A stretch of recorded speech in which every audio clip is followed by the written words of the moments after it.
The best budgeting methods. Which of the top 10 types of budgeting methods are right for you? Currently in 2022, Americans are spending almost 35% of their income on housing, with the next biggest expense being private transportation, and the third highest expense being food for the average household, reports the Ascent.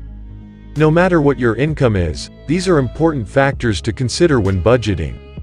How can you keep expenses under control if you don't know where your money is going?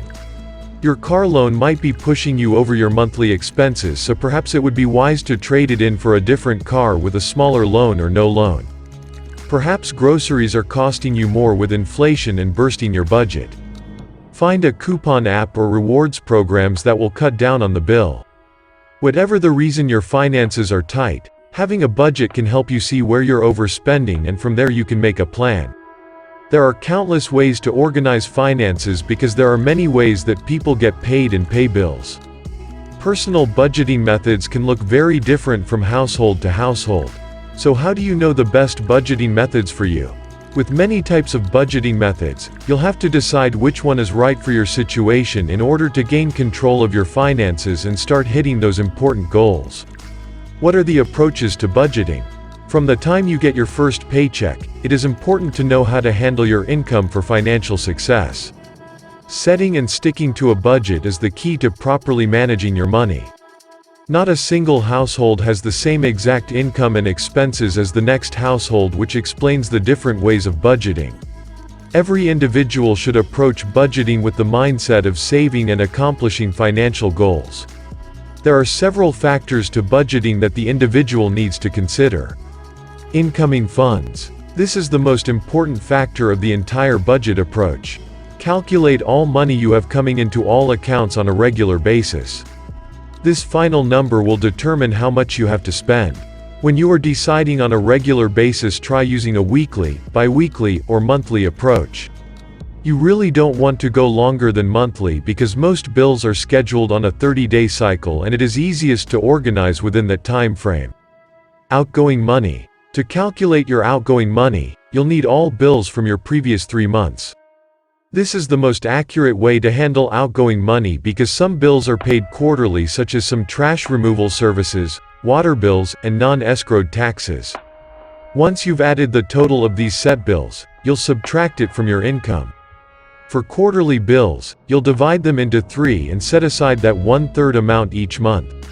In addition to set bills, there are items on your outgoing money list that need to be set. Things like groceries should be given a maximum amount each period, usually every week. If you set your grocery amount to be no more than $100 per week, make sure you set aside that amount from your paycheck. If you get paid every 2 weeks, you'd set aside $200 from that paycheck to cover the 2 weeks of groceries between paychecks. In addition, you'll want to have a section of miscellaneous expenses, for example, clothing allowances, entertainment funds, and household needs. In an overview of previous months, you can get a glance at what you typically spend in these areas, and if it is too much or too little, adjust accordingly. Once you've established an approach to budgeting, starting with the 2 factors above, you can determine what your financial goals for budgeting should be. There might be tweaking that needs to be done in certain areas, and you can decide what luxuries can be cut out of your budget to make room for savings when you have a good overview of incoming and outgoing funds. What are examples of budget methods? There is always a method that works best for your particular situation. For budgeting, there are several strategies to consider. Some individuals may have a goal of saving $25,000 for a down payment on a house. Another individual might be drowning in debt and needs a budget to chip away at it. Every method will look different, but you'll want to choose the correct method and stick to it in order to accomplish your goals. Some budget methods include funneling your income through several different accounts to pay bills and accrue savings, using a spreadsheet to categorize and implement appropriation of funds each month, setting achievable financial goals every month to accomplish, as well as percentage-based methods such as the 80/20 type of budgeting. Let's take a deeper look at all these budgets. What are the types of budgeting? Because not every household income and expenses are similar, there have emerged several types of budgeting over the years. Whether you are an aggressive saver or an aggressive spender, you'll surely find a type that works best for you. Here are 10 proven types of budgeting to think about. Line item budget. The line item budget is a traditional, straightforward budget that many beginner budgeters feel most comfortable approaching. In this method, you can either print out a physical, paper spreadsheet or a software program such as Excel. Itemize each expense individually, and as you spend money on that expense, record the amount. After a few months, you can compare each expenditure to the previous months and adjust for the current month. This method is mostly for tracking your outgoing money, not for saving. If your goal is building that savings, make sure to itemize a savings section and add to it immediately when you get paid, rather than waiting for the end of the month to add what is left over. Proportional budgets. With a proportional budget, you divide your incoming money into 3. The first group is labeled needs, the second group is labeled wants, and the third group is labeled savings. Needs are those expenses that cannot be eliminated. They consist of housing, food, transportation, and insurances. Wants can be things like entertainment, both in and outside the house, travel for leisure, and new household items. Savings is quite obviously the group where you designate a certain amount of money from each paycheck for emergencies, goals, or retirement. In some cases, this category will be used for debt relief before it becomes a savings account. You'll find this method could be a bit loose. It doesn't create a straightforward plan but leaves the categories broad and a bit unstructured. However, if you're an organized financial person to begin with, it could work for you. Envelope budgeting. Much like the financial debt relief approach that Dave Ramsey teaches and promotes, the envelope budget is just as it sounds. You label several envelopes, as many as you want to keep you organized, with categories from your financial picture. In each envelope, you place a designated amount of cash for each category, such as transportation costs, food allowance, and utility bills. Once the cash is gone, you have to wait until the next paycheck for that category. The main advantage to this type of budgeting is that you cannot possibly spend more than you make like you could with a credit card. The drawback is the safety of carrying around cash for expenses on the go. Zero-based budgeting. This is a somewhat risky budget style. The zero-based budget is an approach that uses all of the incoming money to its fullest potential. You will have to be very meticulous with this method so you do not accidentally write a check or pay an online bill from an account that has been entirely emptied. This type of budgeting requires keeping a strict register of all outgoing money. In the case that you implement a zero-based budget, be sure to allocate some percentage of the income to saving or financial goals. It is an approach for people who are looking for maximum control over their money. Most individuals who use this method do not have a section of their budget for entertainment, as they want to work strictly towards their financial goals. Traditional budgeting. In the simplest approach, traditional budgeting is taking all income and subtracting all expenses. Income is measured by your bottom line paycheck that is post-taxed and after all payroll expenses, health insurance, retirement contributions, etc., are deducted. For most people, this approach is easy to implement because they pay all bills immediately with their paycheck and anything left over goes to goals or fun spending money. It can leave a bit of room for extraneous spending, however, and might do well in combination with an aggressive savings approach. It is possibly the best approach to finding out where your money is going and where you need to cut back, especially if you have nothing or negative money after subtracting the expenses from your income. Continuous budgeting. If you have fluctuating income, continuous budgeting could be the best for you. This approach requires constantly reviewing your budget within short time windows, not just setting it and forgetting it. Many businesses and self-employed budgeters will use this approach to keeping finances in check. Some businesses check their budget monthly, some quarterly, and some every 6 months.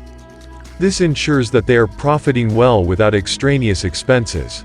As for the individual, people such as food service staff that work on low hourly wages with tips, handyman people who don't have a set income every week or month, and freelancers could really benefit from continuous budgeting. Value-based budgeting. Value-based budgeting takes a bit of thought and consideration. Through this type of budgeting, you'll reflect on what you really want your money to go towards. If you think a night out every week is more valuable than saving for a house, then you adjust your budget to reflect that. Many times, good money managers use this approach. Because they're already structured with their money allocations and savings, they find ways to enjoy their money while still strictly budgeting. In many cases, this comes later in life when your salary is substantial and your expenses are lower.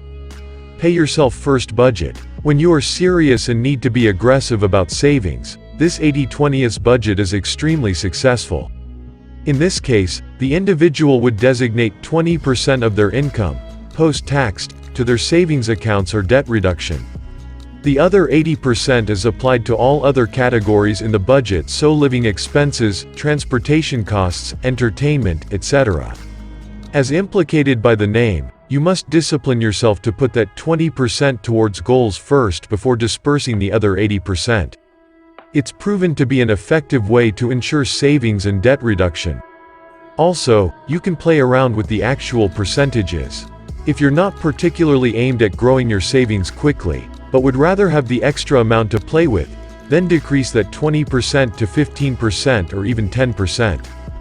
Conversely, if you need your savings to grow quickly and are willing to make sacrifices, then bump that 20% to 25% or 30%. Personalize your budget to your wants and needs with this type of budget. Multiple accounts method. Similar to the envelope method, setting up multiple accounts can make budgeting a little less daunting. When you open several fee-free accounts, be sure to label them according to the budget category that you've designated the money to. For example, if you have an account just for utilities, you'd make sure to label it Utilities, and ensure that every month, you have the exact funds available to pay all utility bills from that account. Furthermore, when you set up these accounts, be sure to have a designated savings account. The savings account can be left alone to build towards your goals, or the funds can be used to reduce debt. Direct deposits and automatic payments can be set up for each account, making it almost entirely hands-off. If you're the type of person who finds budgeting to be a headache, this approach might be the best for you. Reverse budgeting approach. Let's say you want to check off one financial goal per month to get that feeling of accomplishment. Reverse budgeting approach allows you to do just that. Every month you will set a goal and designate the funds to achieve that goal from your paychecks. This could be something as simple as paying off a product or service that is under a payment plan. On the other hand, it might be putting several hundred towards a high-interest credit card. Whatever the goal may be, it requires the individual to review and reflect on finances every single month. You'll find that this is a fairly straightforward budget, but doesn't always help carefree spenders. If you're not concerned about the nitty-gritty of categorizing your budget but still want to hit those goals, then this is among the top types of budgeting methods for you. Which budgeting methods are right for you? As previously stated, there is no one way to budget for everyone. But how do you know which budget method is right for you?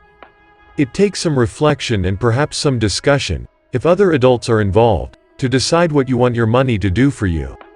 If you're in your 30s, it would be a good idea to focus on adding to or opening up a retirement savings account. If you are in your early to mid-20s, a down payment on a house may be an appropriate goal for your savings. Once you've determined your goal or goals, you can then implement a budget method that is going to work the best for you. Traditional budgeting is the approach that would most likely work for most financial goals. However, most people find it tedious and often look for an easier approach. Finance gurus like Dave Ramsey have found their followers have great success with the envelope method for keeping overspending down significantly. So if you know that you're a careless spender, it might be best to cash out your paycheck and appropriate cash to categorized envelopes. Whatever budget you choose to work with, the most important thing to remember is to be strict with it. If you have a category for entertainment, choose wisely about how to make that money stretch the best. When you have a goal of putting an extra $100 to debt each month, designate those funds first before all else. Sticking to the method will give outstanding results for achieving your financial goals.